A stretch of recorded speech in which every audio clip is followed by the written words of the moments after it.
Hello student, welcome to my channel Sarvan lecturer. जितने भी student class 10 में है और 2023 बोर्ड एग्जाम में पेपर देने वाले हैं उनके लिए ये वीडियो सबसे ज्यादा इंपॉर्टेंट है। आज का ये वीडियो क्लास 10 सामाजिक विज्ञान के लिए है। ऐसा ही आएगा आप लोगों का सामाजिक विज्ञान का पेपर। जितने भी स्टूडेंट 2023 बोर्ड एग्जाम में सामाजिक विज्ञान का पेपर देने वाले हैं, आज की इस वीडियो को लास्ट तक जरूर देखना। ये आपका एक वायरल सामाजिक विज्ञान का पेपर है, जैसा 2023 बोर्ड एग्जाम में सामाजिक विज्ञान का पेपर आने वाला है। ठीक है, तो आज की इस वीडियो को लास्ट तक जरूर देखना। और ये सोशल साइंस का एक वायरल पेपर है। ठीक है, आपका जो सामाजिक विज्ञान सोशल साइंस है उसका एक वायरल पेपर है। आपको इस पेपर को पूरा समझकर ही जाना है अगर 2023 बोर्ड एग्जाम में पेपर देना है। ठीक है, आप भी 90% मार्क्स ला सकते हो, आपका भी 90% मार्क्स पक्का हो जाएगा। ठीक है, अगर आप इस पेपर को पूरा सॉल्व करके जाओगे। और मैं आप लोगों को पेपर का सॉल्यूशन भी बताऊंगा, सॉल्यूशन के साथ मैं आप लोगों को इस पेपर को समझाने वाला हूं। ठीक है, तो आज के इस वीडियो को जितने भी बच्चे देख रहे हैं लाइक कर देना, शेयर कर देना। अगर चैनल पर नया हो तो बच्चों सब्सक्राइब जरूर कर लेना। ठीक है, यहां सबसे पहले देखो सत्र 2022-23 ठीक है, आदर्श प्रश्न पत्र कक्षा 10 के लिए सामाजिक विज्ञान का ये पेपर है। ठीक है, आपका पूर्णांक रहेगा 70 नंबर का, यानी कि 70 नंबर का आपका पूर्णांक रहेगा। आपके पास 3 घंटे 15 मिनट का समय रहेगा। 3 घंटे इस पेपर को सॉल्व करना है, 15 मिनट प्रश्न पत्र को पढ़ना है। कुछ सामान्य निर्देश है। पहला, सभी प्रश्न अनिवार्य है। दूसरा, प्रारंभ के 15 मिनट प्रश्नार्थी को प्रश्न पत्र पढ़ने के लिए निर्धारित है। और तीसरा है, यह प्रश्न 2 खंड है। ठीक है, आ और बा में विभाजित है। आ में आपके 20 ऑब्जेक्टिव रहेंगे जिसका आंसर OMR शीट पर देना है। ठीक है, एंड आप लोगों का 5वां OMR शीट पर उत्तर अंकित किए जाने के पश्चात काटे पीटे बिल्कुल भी ना, इरेजर, व्हाइटनर इन सब का प्रयोग नहीं करना है। ये सब समझना बहुत ज्यादा जरूरी है। और खंड बा आपका 50 अंकों का रहेगा। इसमें वर्णात्मक फर्स्ट, वर्णात्मक सेकंड, जिसमें मानचित्र संबंधित प्रश्न भी रहेंगे। और 7 है कि प्रत्येक प्रश्न के लिए निर्धारित अंक उसके सम्मुख अंकित है। ठीक है, इसको आप लोग पढ़ लेना पूरा। फिर आप लोगों को ऑब्जेक्टिव क्वेश्चन, सबसे पहले 20 नंबर का आपका ऑब्जेक्टिव क्वेश्चन आएगा। यहां 20 अंक का आपका ऑब्जेक्टिव क्वेश्चन रहेगा। ठीक है, सबसे पहले बहुविकल्पीय प्रश्न रहेगा। बहुविकल्पीय प्रश्न जितना भी इसमें है वो बहुत ज्यादा इंपॉर्टेंट है। पूरा तैयार करके ही जाना ये ऑब्जेक्टिव क्वेश्चन जो मैं आपको बता रहा हूं। ठीक है, एक एक ऑब्जेक्टिव क्वेश्चन को ध्यान से समझना। पहला, निम्न में से कौन 1815 की वियना संधि से संबंधित है? बिस्मार्क है, या नेपोलियन है, या ड्यूक मैटरनिक है, या फिर जुसेप मैथ्सनी है? ठीक है, तो 1815 की वियना संधि से जो संबंधित है वो है नेपोलियन। कौन है बच्चों? नेपोलियन। ठीक है, ऑप्शन नंबर बा जो है वो हमारा बिल्कुल सही है क्वेश्चन नंबर फर्स्ट का। और आई होप कि आप लोगों को पहला क्वेश्चन बहुत अच्छे से समझ में आ गया होगा। ठीक है, तो अब हम लोग देखेंगे दूसरा नंबर क्वेश्चन। ठीक है, अब हमारा क्वेश्चन नंबर सेकंड है कि सत्ता की साझेदारी के बेल्जियम मॉडल का मुख्य महत्व क्या है? मतलब जो सत्ता की साझेदारी का बेल्जियम मॉडल है उसका मुख्य महत्व क्या है? ठीक है, आ है सभी जातीय समूहों से उनकी आबादी के लिए, ठीक है, आबादी के अनुसार शक्ति साझा। ठीक है, एंड वाह है सभी जातीय समूहों में उनकी आबादी के अनुसार शक्ति साझा नहीं किया गया। एंड संप्रदायों को समान प्रतिनिधित्व या उपयुक्त में से कोई नहीं। तो बच्चों संप्रदायों को सामान्य प्रतिनिधित्व, सभी संप्रदायों को समान प्रतिनिधित्व दिया जाना चाहिए। ठीक है, तो ये हमारा क्वेश्चन नंबर सेकंड है। अब हम लोग अगला क्वेश्चन देखेंगे। अब आप लोग समझो क्वेश्चन नंबर 3। क्वेश्चन नंबर 3 में आप लोगों से क्या पूछा है बच्चों कि जो आप लोगों का 1928 से 1934 के बीच भारत में गेहूं का कीमत 50% तक क्यों गिर गई? ठीक है, 50% तक भारत में गेहूं की कीमत क्यों गिर गई? ऑप्शन नंबर आ है बाढ़ के कारण, बा है सूखे के कारण, महामंडी के कारण, उपयुक्त में से कोई नहीं। जब आप चैप्टर नंबर 3 पढ़ोगे तो आपको एक मिलेगा महामंडी, और महामंडी के कारण भी बहुत ज्यादा इंपॉर्टेंट है, वो भी तैयार कर लेना। वैसे जो गेहूं की कीमत है वो बहुत ज्यादा गेहूं होने के कारण बहुत ही ज्यादा मंडी में, तो इसलिए महामंडी के कारण जो है गेहूं की कीमत बहुत ज्यादा गिर गई थी। ठीक है, तो ये हमारा ऑप्शन नंबर 7 जो है वो बिल्कुल सही है। अगला है बच्चों कि ब्रेटेन वुड्स नामक संस्थान निम्नलिखित में से कहां स्थित था? ठीक है, जो ब्रेटेन वुड्स नामक संस्थान है वो निम्नलिखित में से कहां स्थित था? ऑप्शन नंबर आ है अमेरिका में, आपका बा है यूरोप में, सा है अफ्रीका में, इनमें से कोई नहीं। तो बच्चों जो ब्रेटेन वुड्स नामक संस्थान है वो कहां स्थित है? वो हमारा अमेरिका में स्थित है। कहां स्थित है? अमेरिका में। ऑप्शन नंबर 7 जो है वो हमारा बिल्कुल सही है कि ब्रेटेन वुड्स नामक जो संस्थान है वो अमेरिका में स्थित है। याद रखना जितना क्वेश्चंस मैं आपको बता रहा हूं ये सारे ऑब्जेक्टिव क्वेश्चन वेरी इंपॉर्टेंट है। और ये पूरा मॉडल पेपर, पूरा आपका वायरल पेपर समझ कर ही जाना। ठीक है, क्वेश्चन नंबर 5 है कि निम्नलिखित में से कौन सा लक्षण संघीय सरकार से संबंधित नहीं है? ऑप्शन नंबर आ है कठोर संविधान, शक्तियों का केंद्रीयकरण, या संघ एवं राज्यों के मध्य शक्तियों का विभाजन, या फिर सर्वोच्च न्यायालय। तो बच्चों जो संघीय सरकार से संबंधित नहीं है वो है कठोर संविधान। देखो कठोर संविधान नहीं संबंधित है। ठीक है, कठोर संविधान नहीं होता है।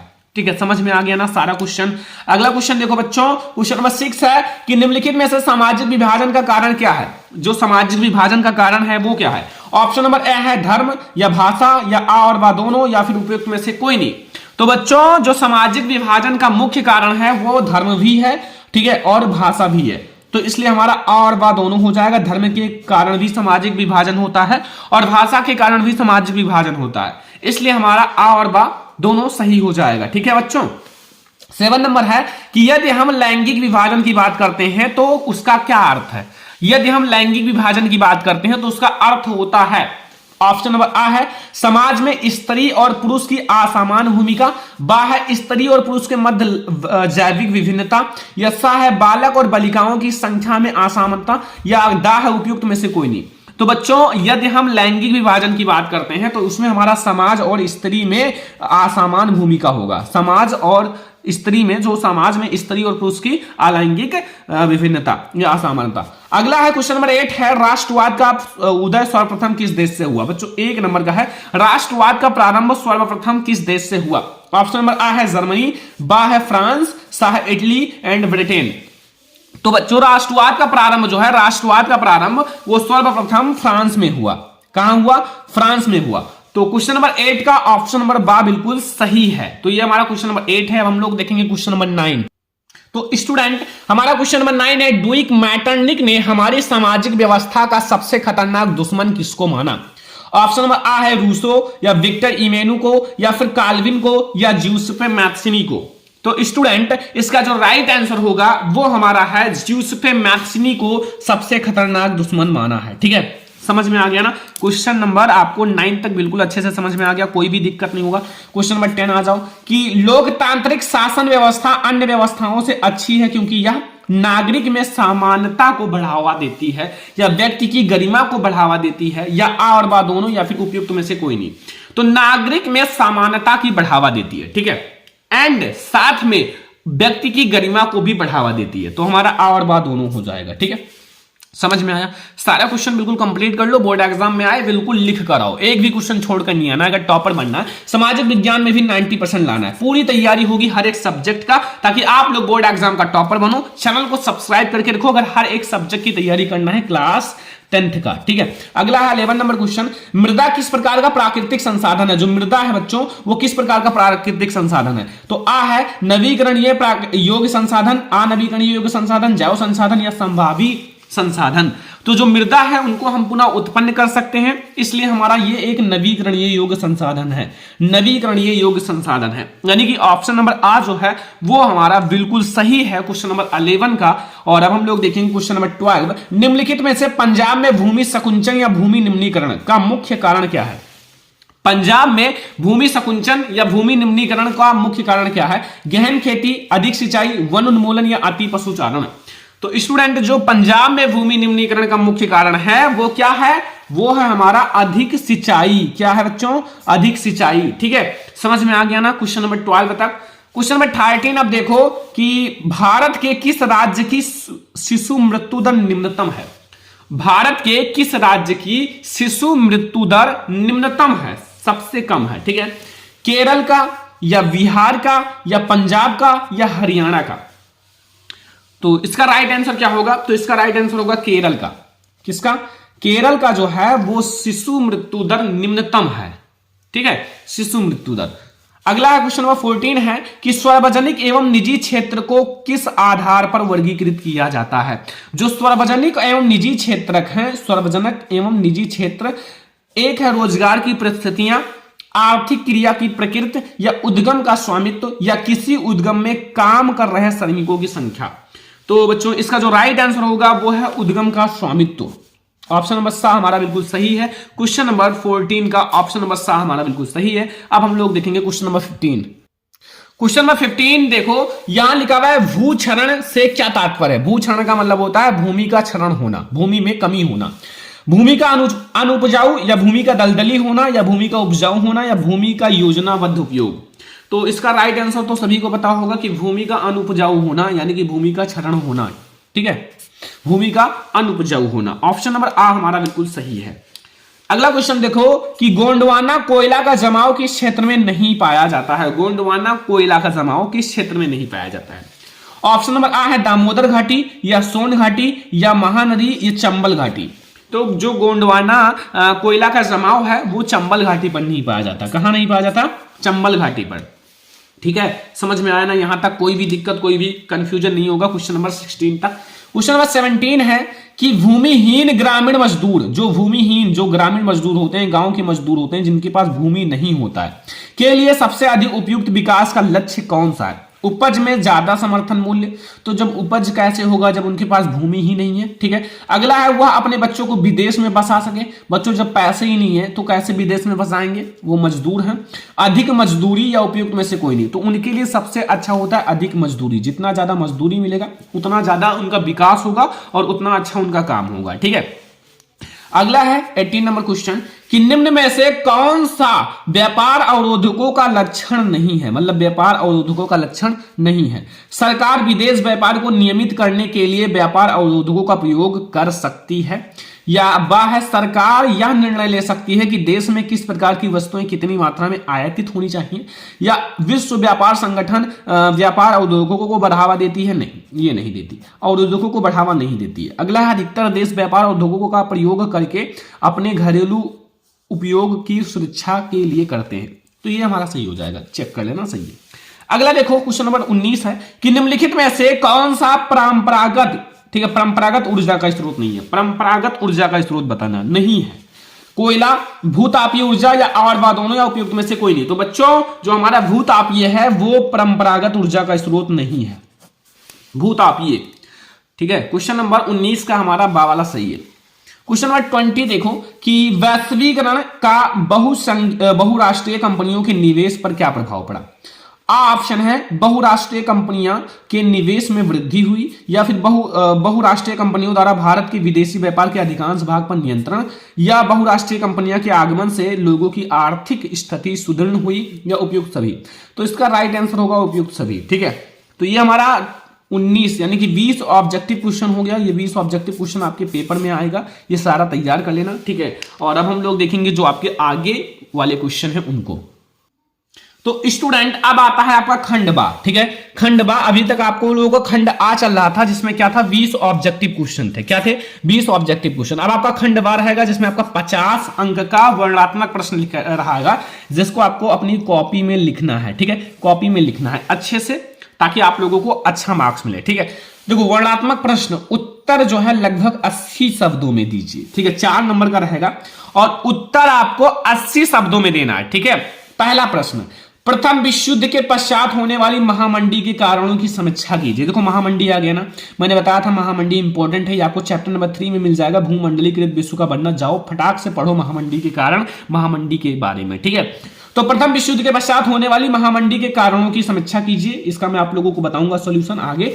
और 1928 से 1934 के मध्य होने वाली महामंडी के भारतीय अर्थव्यवस्था पर पड़ने वाले प्रभाव का समीक्षा कीजिए। देखो बच्चों महामंडी से रिलेटेड एक क्वेश्चन जरूर आएगा, वो भी 4 अंक का, ये देख लेना बोर्ड एग्जाम में। ठीक है, कुछ भी आए, महामंडी का कारण आए, महामंडी का प्रभाव आए, या महामंडी से आप क्या समझते हो, कुछ भी आएगा, लेकिन आएगा आएगा। ठीक है, तो ये आप लोगों का अथवा लगा है बच्चों, कोई आप ये करो या ये करो, कोई एक करोगे आपको 4 अंक मिल जाएगा। काफी आसान है, 2 में से किसी एक को कर सकते हो। अगर आपको नहीं आता तो भी आपको लिख कर आना है, कुछ ना कुछ आपको लिख कर आना है। काफी आपको शादी छोड़कर नहीं आना, अगर शादी छोड़कर आओगे तो आपका नंबर कट जाएगा। अगर आप कुछ लिख कर आओगे सामाजिक विज्ञान में, सामाजिक विज्ञान के में सभी लोगों को याद नहीं होता, हर एक चीज याद करना आसान नहीं है, क्योंकि लॉन्ग क्वेश्चन बहुत ज्यादा बड़े बड़े होते हैं, तो सभी लोग उसको बनाकर ही लिखते हैं, कुछ मेन पॉइंट याद रहता है बस। ठीक है, तो महामंडी की कुछ हेडिंग याद कर लो, फिर आप वहां लिखकर चले आओगे। ठीक है, क्वेश्चन नंबर 2 है, सत्ता की साझेदारी लोकतंत्र की आत्मा है, इस कथन का विवेचना कीजिए। जो सत्ता की साझेदारी है वो लोकतंत्र की आत्मा है, इस पर आपको विवेचना करनी है। या जाति में राष्ट्र नीति एवं राष्ट्र नीति में जाति की भूमिका की विवेचना कीजिए। जाति में राजनीति और राजनीति में जाति, इनकी विवेचना करनी है। ठीक है, 4 नंबर का। अब दोनों में से कोई एक करना है। अब इतना तो कर ही सकते हो, अगर आपको नहीं याद है कोई भी आप ले लो भाई, क्वेश्चन बैंक कोई भी ले लो, आप उसमें से देखकर सारा याद कर लो, और फिर इसका सॉल्यूशन भी मैं आप लोगों को प्रोवाइड कर दूंगा एक वीडियो में कॉपी के साथ अच्छे से। ठीक है, अगला देखो तीसरा नंबर क्वेश्चन कि आर्थिक विकास के लिए ऊर्जा एक आधारभूत आवश्यकता है। इस कथन के लिए परिक्षेप में ऊर्जा संरक्षण हेतु अपनाए जाने वाले उपायों का पर अपना मत स्पष्ट कीजिए। जो ऊर्जा संरक्षण के लिए उपाय अपनाया गया है उस पर अपना मत देना है, अपना विचार देना है ताकि एग्जामिनर समझ जाए। या फिर आप, ये तो बहुत ज्यादा आसान है, इसको मैंने पढ़ा भी रखा है लॉन्ग क्वेश्चन में, ठीक है। परिवहन तथा संचार के साधन किसी भी देश की जीवन रेखा का अर्थव्यवस्था क्यों कहे जाते हैं, तर्क दीजिए। परिवहन और संचार के साधन, परिवहन जिसके द्वारा हम यात्रा करते हैं, संचार का साधन जिससे हम लोग खबरों को सुनते हैं। तो ये तो भाई एक देश की जीवन रेखा होती है और इसके बारे में मैंने पढ़ा रखा है, बहुत अच्छे से देख लेना, बहुत अच्छे से पढ़ाया है, आप लोग देख लेना, ठीक है। अब इन दोनों में से कोई एक करना है, करके आना, जरूर छोड़ कर नहीं आना। 4 नंबर क्वेश्चन है कि बहुराष्ट्रीय कंपनियां अपने उत्पाद की उत्पादन लागत कम बनाए रखने के लिए किस प्रकार का प्रबंधन करती हैं, विवेचना कीजिए। 4 नंबर का है। अगर आपको ये नहीं आता तो अच्छे बाजार के प्रमुख लक्षणों का संक्षेप में विवेचना कीजिए, इसको करो। मतलब कोई एक करना ही करना है बच्चों, छोड़ कर नहीं आना, ये समझ लो, ठीक है। तो ये आपका दोनों में से कोई एक कर दोगे, आपको फुल मार्क्स मिलेगा, एक भी नंबर नहीं कटेगा, बोर्ड एग्जाम में लिख कर आना। इन दोनों में से 4 नंबर आपको मिलेगा, ठीक है। ये मैं आपको बता रहा हूं का पेपर कैसे आएगा, मैंने आपको सॉल्यूशन भी बताया और इन सबको आप सॉल्यूशन करना, नहीं कर पाना कमेंट कर देना, मैं आप लोगों को बहुत अच्छे से इसका सॉल्यूशन भी प्रोवाइड कर दूंगा, ठीक है। तो अभी हमारे और भी क्वेश्चंस हैं, उनको देखते हैं। अब स्टूडेंट हमारे आते हैं वर्णात्मक सेकंड, ठीक है। आपका उत्तर लगभग 150 वर्ड, 150 शब्दों में होना चाहिए, ठीक है। 6 नंबर का रहेगा, 6 नंबर के क्वेश्चन। पहला, महात्मा गांधी द्वारा चलाए जाने वाले असहयोग आंदोलन के कारण और इन्हें स्थगित क्यों किया गया। 6 नंबर का, जो असहयोग आंदोलन चलाया गया था फिर उसको वापस क्यों लिया गया, इसके बारे में अच्छे से लिखना है ताकि आप लोगों को फुल मार्क्स मिले। 6 नंबर का है, कम से कम 2 पेज तो अच्छे से लिखना ही पड़ेगा, 2-3 पेज। 8वां, सत्याग्रह का क्या अर्थ है और सत्याग्रह पर महात्मा गांधी जी के विचार को लिखिए। 6 नंबर का, सत्याग्रह, सत्य की तरफ आग्रह होना, सत्य बोलना, सत्य अहिंसा, ठीक है, सत्य की ओर हमें चलना, ये सारी चीजें होती हैं सत्याग्रह में। अब बनाकर लिखना, कुछ भी नहीं कटेगा, सब आपको मिलेगा नंबर। अगला 6 नंबर कि लोकतांत्रिक सुधार का क्या अर्थ है और इसके लिए उठाए जा सकने वाले किन्हीं 4 कदमों का उल्लेख कीजिए। 4 नंबर मिलेगा, एक कदम का एक नंबर, ठीक है। 8वां आप इसको कर सकते हो, वैध शासन का क्या अर्थ है, लोकतंत्र किस प्रकार उत्तरदायी, जिम्मेवार व वैध सरकार का गठन करता है। बच्चों बहुत ज्यादा इंपॉर्टेंट, मैंने पढ़ा भी रखा है, 6 नंबर मिल जाएगा। अब देखो अगला है 7 नंबर, वैश्वीकरण का क्या अर्थ है और वैश्वीकरण का कृषि पर पड़ने वाले प्रभाव का उल्लेख कीजिए, वर्णन कीजिए। 6 नंबर का, अगर ये नहीं आता तो अगला देखो, भारत में पाए जाने वाले मोटे अनाजों का उल्लेख करते हुए इन अनाजों की पैदावार के लिए उपयुक्त भौगोलिक परिस्थितियों का वर्णन को। 6 नंबर का देखो, 6 नंबर अगर लाना है ना तो 3 पेज, 2 से 3 पेज अच्छे से लिखना पड़ेगा, ठीक है। मान लो आप 2 पेज अच्छे से लिखते हो, 1 पेज नहीं आ रहा है तो कुछ बना के लिख दो, ठीक है। शुरुआत में एग्जामिनर आपका ध्यान से पढ़ेगा, फिर बाद में लो भैया 6 नंबर, ठीक है। राइटिंग अच्छी होनी चाहिए, काट पीट नहीं होना चाहिए ताकि एग्जामिनर देखे तो लगे एक टॉपर की कॉपी है, और टॉपर वही होता है जो साफ सुथरा बिल्कुल अच्छे से लिखता है, ठीक है, ये ध्यान रखना। अगला 8 नंबर, असंगठित क्षेत्र के श्रमिक सामाजिक भेदभाव भी शिकार हैं, क्या आप इस कथन से सहमत हैं, कारण स्पष्ट कीजिए। 6 नंबर का, अगर ये नहीं आता तो आगे देखो, मानव विकास सूचांक क्या है और मानव विकास मापने वाले मूलभूत आवश्यकताओं का आपको वर्णन करना। 6 नंबर, तो ये सारे 6 नंबर के क्वेश्चन बहुत सारे हैं बच्चों। कितने क्वेश्चन है, 1 क्वेश्चन, 2 क्वेश्चन, 3 क्वेश्चन, 4 क्वेश्चन आपके 6 नंबर के, यानी कि 4 × 6 यानी कि 24 नंबर, ठीक है। 24 नंबर आपके 6 नंबर के क्वेश्चन है, तो इसलिए आपका लॉन्ग क्वेश्चन बहुत ज्यादा इंपॉर्टेंट है। लॉन्ग क्वेश्चन का मैं आप लोगों के लिए एक सीरीज लाने वाला हूं जिसमें आपको हर एक सामाजिक विज्ञान का लॉन्ग क्वेश्चन कराया जाएगा, एक भी क्वेश्चन नहीं छोड़ा जाएगा, सारा लॉन्ग क्वेश्चन फटाक से खत्म कर दिया जाएगा, केवल आप लोग पढ़ने के लिए तैयार रहो बस। तो ये हमारा लॉन्ग क्वेश्चन था। अभी हमारे और भी क्वेश्चन है इसमें सामाजिक विज्ञान में, अभी हमारे मानचित्र संबंधित प्रश्न है। तो बच्चों अगला क्वेश्चन है मानचित्र संबंधित प्रश्न। मानचित्र संबंधित प्रश्न का वीडियो बहुत जल्दी आने वाला है, ठीक है। 1-2 वीडियो आपके लिए आएगा, उसी में सब खत्म हो जाएगा। निम्नलिखित स्थानों का भारत में रेखा चित्र, ये डॉट चिन्ह द्वारा नाम सहित दर्शाइए। सही नाम व आलंकन पर आधा नंबर आपको नाम पर मिलेगा, आधा नंबर आपको सही जब आप भरोगे तब मिलेगा। वह स्थान जहां जलियांवाला बाग हत्याकांड हुआ था, 1 नंबर का है। वह स्थान जहां से गांधी जी ने नमक बनाना प्रारंभ किया, 1 नंबर। वह स्थान जहां नील की खेती करने के लिए किसानों ने आंदोलन किया, 1 नंबर। वह स्थान जहां सूती मिल श्रमिकों ने सत्याग्रह किया, 1 नंबर। और वह स्थान जहां दिसंबर 1920 में भारतीय राष्ट्रीय कांग्रेस की स्थापना हुई, 1-1 नंबर का। इन सबका सॉल्यूशन मैं आपको दे दूंगा और सॉल्यूशन के साथ आपको सब कुछ इसको दर्शाया भी जाएगा, ठीक है। तो वो सब आप जरूर देखना, आएगा जल्दी। केवल दृष्टिबाधित जो देख नहीं सकते उनको भैया मानचित्र, निम्नलिखित प्रश्नों के उत्तर दीजिए, मानचित्र का प्रयोग नहीं करना जो देख नहीं सकते हैं। ठीक है, जलियांवाला बाग हत्याकांड के स्थान पर ये 1 नंबर, वही चीजें क्वेश्चन है, वही रिपीटेड क्वेश्चन है, लेकिन उनको भैया मानचित्र का प्रयोग नहीं करना है, बस इतना सा डिफरेंस है। ठीक है, अभी हमारे 5 नंबर के मानचित्र संबंधित प्रश्न है, अभी हमारे भूगोल के भी भाई मानचित्र संबंधित प्रश्न आएंगे, जो कि अभी मैं आपको दिखाता हूं। यहाँ देखो, यहाँ आगे, यहाँ देखो। ठीक है, मानचित्र कार्य देखो, यहां आपका पश्चिम बंगाल एक उद्यान, फिर चिन्ह ये लगाना है, चिन्ह द्वारा नाम सहित, आपको 1 नंबर मिलेगा। नर्मदा नदी, ठीक है, नर्मदा नदी आपको दर्शाना है इस चिन्ह के द्वारा नाम सहित, 1 नंबर मिल जाएगा। महानदी इस चिन्ह के द्वारा 1 नंबर। झारखंड एक कोयला का क्षेत्र है, त्रिभुज, ट्रायंगल, 1 नंबर। और भारत की पूर्वी तट पर स्थित एक पत्तन, ये भैया आयत बना देना, 1 नंबर। एक नंबर का 5 नंबर प्लस 5 नंबर 10 नंबर आपका मानचित्र का ही आएगा। तो भाई इसका भी वीडियो आएगा चल के। और ये हमारा जो दृष्टिबाधित है वही सारी चीजें हैं, कोई दिक्कत नहीं। ठीक है, तो ये हमारा सोशल साइंस का पेपर है। आई होप कि आप लोगों को ये पेपर बहुत अच्छे से समझ में आ गया होगा, सारा सॉल्यूशन मैंने आपको बता दिया। और ये आप लोग पेपर पूरा वायरल पेपर समझ कर जाना, और इसका अलग से भी एक सॉल्यूशन का वीडियो लाया जाएगा। मानचित्र का एक वीडियो आएगा बच्चों, बस आप लोग पढ़ो अच्छे से, मानचित्र का भी एक वीडियो आएगा, 10 नंबर फिक्स हो जाएगा। आज का ये वीडियो पसंद आया हो लाइक करना, शेयर करना, अगर चैनल पर नया तो सब्सक्राइब भी कर लेना। हम लोग ऐसे ही और सारे सब्जेक्ट का वीडियो लाएंगे, और साथ में आपके लॉन्ग क्वेश्चन, मानचित्र संबंधित प्रश्न, सब कुछ आपका आने वाला है। ठीक है, तो चलो हम लोग मिलते हैं नेक्स्ट इंपॉर्टेंट वीडियो में, तब तक के लिए धन्यवाद।